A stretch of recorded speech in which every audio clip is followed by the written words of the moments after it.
Hello student, welcome to Equator IAS Academy Dehradun. और ये है आपका लेक्चर नंबर 1 आपके किसका चैप्टर वायरस एंड बैक्टीरिया का। पहले बात कर लेते हैं आपके जो सिलेबस है उसकी। ये आपका सिलेबस दिया गया है in the notification of the lecture UKPSC, जिसमें आपका क्या दे रखा है। पहला आपका बैक्टीरिया दे रखा है, यानी कि वायरस और बैक्टीरिया यानी कि माइक्रो ऑर्गेनिज्म।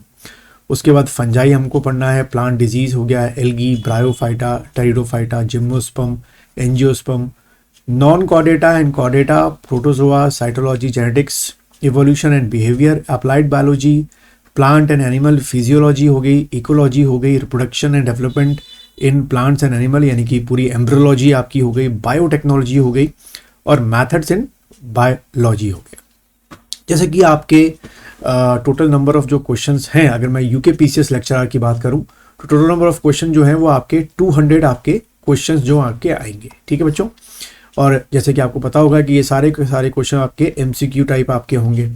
तो ये जो 200 क्वेश्चंस हैं वो इन्हीं आपके जो टॉपिक्स हैं उनसे आने हैं। अब ये टॉपिक कहीं डिवाइड नहीं है ऐसा कि पर्टिकुलर 200 में से आपके 20 क्वेश्चन वायरस से बैक्टीरिया से आ जाएंगे या फंजाई से आ जाएंगे, बट वेरिएशन आपको देखने को मिलेगा। और बहुत डेप्थ में ना जाके भी पढ़ना नहीं है इनको, और बहुत लाइटली भी इनको हमने पढ़ना नहीं है। तो हम लोग ये जो फोल्डर आपको मिला है वायरसेस एंड बैक्टीरिया वाला, उसके अंदर सारे जो आपको वीडियोस मिलेंगे वो वायरसेस और बैक्टीरिया से रिलेटेड आपके होंगे। तो उम्मीद है कि इस चैप्टर से आपके 5 से 6 या कई बार 10 क्वेश्चन भी आपके आते हैं, तो हम लोग पूरा इसमें कवर अप करेंगे। चलिए शुरुआत करते हैं। तो सबसे पहले हिस्ट्री ऑफ जो माइक्रोबायोलॉजी है वो उससे क्वेश्चन बन जाते हैं। तो जैसे लिखा हुआ है, माइक्रोबायोलॉजी क्या होता है, is the study of organism that can not be seen by the naked eye. तो इसके लिए आपको क्या यूज करना पड़ता है, you have to use microscope, और स्पेशली आपको इलेक्ट्रॉन जो माइक्रोस्कोप होता है, ई माइक्रोस्कोप, उसको आपको यूज करना पड़ता है। ठीक है।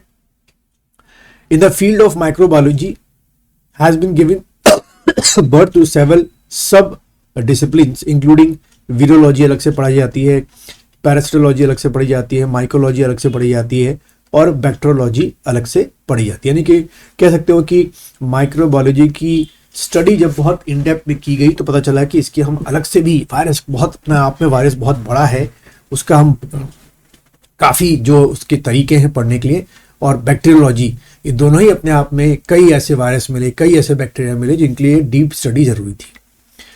Microbiology can be studied to have first known from the work of Antony van Leeuwenhoek, जो इन्होंने 1632 में और 1723 के बीच में आपकी स्टडी की इन्होंने, और ये उनकी फोटोग्राफ एक है। तो कई बार फोटोग्राफ तो नहीं, लेकिन सीधा पूछते हैं कि माइक्रोबायोलॉजी पे पहली स्टडी जो की वो किसने की, तो एंटोनी आपने टिक करके आना है।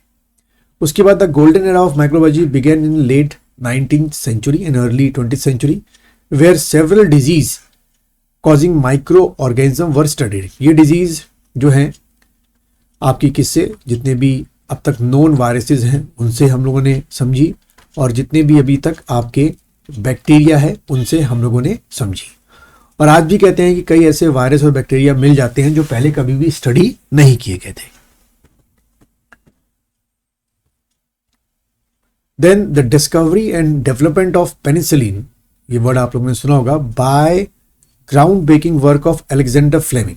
ठीक है। तो अलेक्जेंडर फ्लेमिंग जो साहब हैं, इनका पेनिसिलिन से आपसे एमसीक्यू क्वेश्चन पूछ सकते हैं। Was another important step in understanding of microbiology that led the foundation of field of biotechnology. तो यहाँ से जो एमसीक्यू क्वेश्चन बन सकता है वो यही बन सकता है कि पेनिसिलिन की खोज जो है अलेक्जेंडर फ्लेमिंग साहब ने आपकी की थी।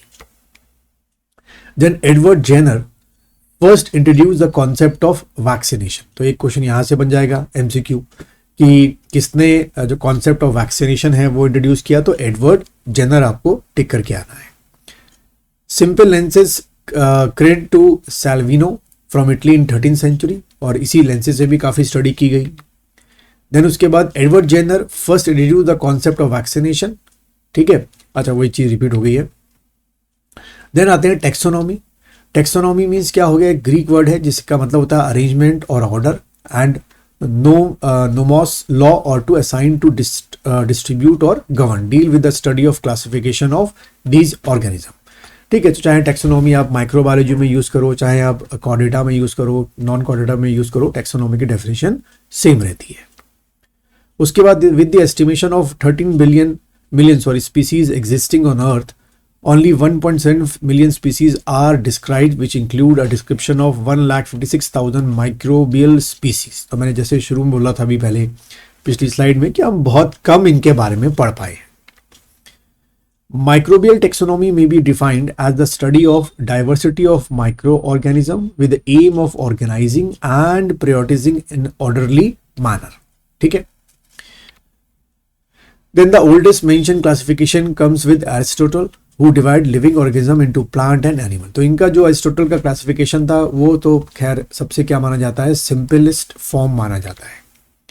देन कार्ल वॉन यानी कि Carlos Linnaeus Carolus Linnaeus, a Swedish botanist, grouped organism based on their character, and this type of method is known as natural classification, जिसको हम लोग ज़्यादातर आजकल फॉलो करते हैं। Haeckel, who include microorganism for the first time in classification system. तो ये एक क्वेश्चन देखो बन गया हमारा कि क्लासिफिकेशन सिस्टम में सबसे पहले किसने माइक्रोऑर्गेनिज्म को इंक्लूड किया था, तो हैकेल टिक करके आपका, ठीक है, इसको लिख लो आप लोग शॉर्ट में, हैकेल साहब ने। And propose a separate kingdom Protista. तो भाई ये भी एक क्वेश्चन बन गया हमारा एमसीक्यू के लिए कि प्रोटेस्टा किंगडम जो है किसने इंट्रोड्यूस किया, तो आपके हैकेल साहब ने इंट्रोड्यूस किया। उसके बाद 5 kingdom concept was proposed by Robert Whittaker in 1969। तो ये एक और हमारा एमसीक्यू क्वेश्चन हो गया, इसको लिख लो, jot it down, write it down कि भाई जो 5 किंगडम कॉन्सेप्ट था किसने किया, रॉबर्ट एच विटेकर ने किया 1969 में। द 5 किंगडम जो है जो किए, मोनीरा हुआ, प्रोटिस्टा हुआ, प्लांटिया हुआ, फंजाई हुआ एंड देन आपका एनिमेलिया हुआ। जैसे कि ये डायग्राम है प्रोटिस्टा, ठीक है, जिसमें हम जितने माइक्रो ऑर्गेनिज्म उनके बारे में पढ़ेंगे, और मोनीरा हो गया इसमें भी पढ़ेंगे, और आपका प्लांटिया, फंजाई और एनिमेलिया आपका हो गया।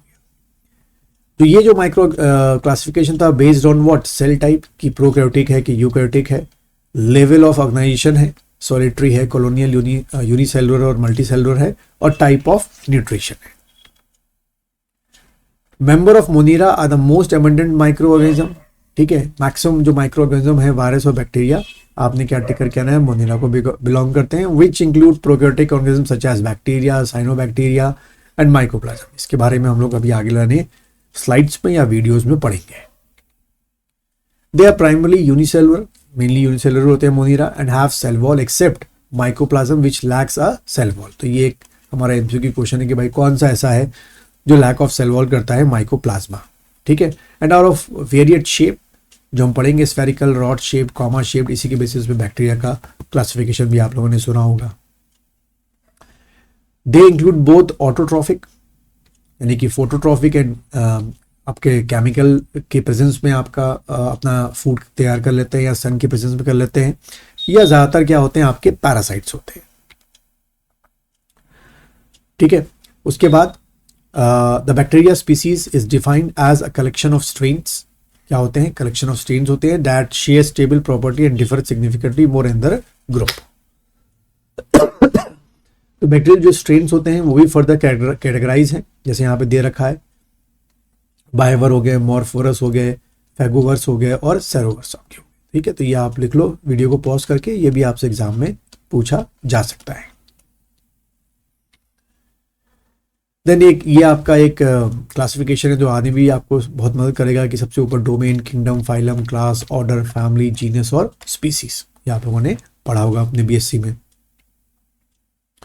Then microorganisms, primary bacteria, can be grouped or assigned to taxas based on different classification, which includes phenotype, जो उनका फीचर होता है उसके बेसिस पे, ठीक है, या जीनोटाइप के बेसिस पे जो जीन्स है उनका, या फाइलोजेनेटिक जो आपस का रिलेशन है उसके बेसिस पे भी हम लोग माइक्रो का क्लासिफिकेशन सिस्टम मेंटेन रखते हैं।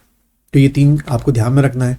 और आज भी अगर हम देखें currently all 3 are followed, phenotype, genotype और फिलोजेनेटिक कैरेक्टर को फॉलो अप करते हैं, ठीक है। तो ये आपको ध्यान में रखना है।